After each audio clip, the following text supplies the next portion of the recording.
Hello, today's video is going to be about how to use our urge control strategies to try and regain control of our bladder when we have overactive bladder symptoms. Now, the overactive bladder is when we get symptoms of urgency, urinary frequency, urinary urge incontinence. So we have sneaky wheeze that come away when we're trying to approach the toilet or we're here running water. So these urge control strategies are designed to dampen down that urge so we can get control back again. So the first of these urge control strategies is perineal or clitoral pressure. So little girls, when they're busting, they stand there and they hold themselves.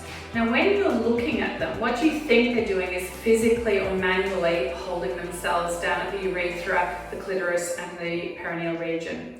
But what in fact happens is it reflexly turns that urge off.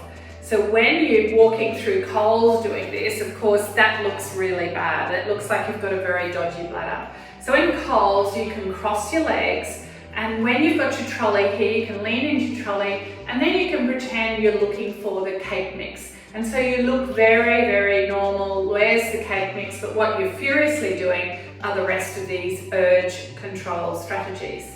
The next one is when you squeeze your butt. Now your buttock muscles or your gluteal muscles have the same innervation, the sacral nerves feed to the buttocks as they do to the bladder. So when you do a big squeeze here at the glutes, then it overrides or overwhelms that message of the urgent bladder.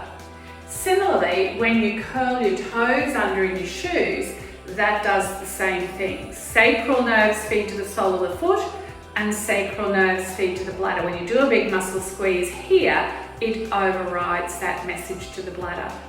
Now the last thing we can use is a squeeze of the pelvic floor muscles. Now these are the pelvic floor muscles. They sit at the base of the pelvis, and when you do a gentle contraction here, that can often suppress that urge to go.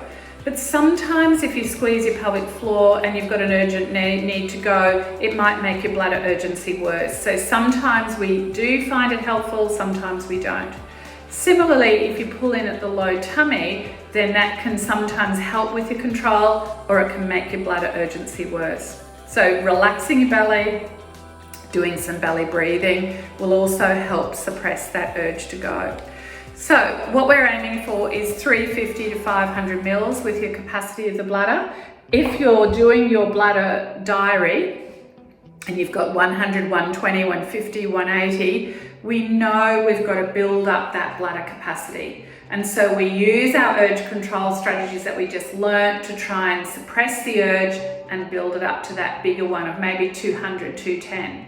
Gradually over time, you're pacing yourself, trying to get that exposure to bigger volumes, and remove your irritants such as caffeine, and sometimes soft drinks have got sneaky caffeine in there, sometimes juices have got caffeine added, sometimes actual Panadol has got some caffeine added which you don't even know. You're taking it for a headache and it might be making your bladder worse. So use the urge control strategies, take away your irritants, build up that bladder capacity, check all the time with some spot measures using your specipan so that you can actually do an improvement with the bladder volumes. Thank you.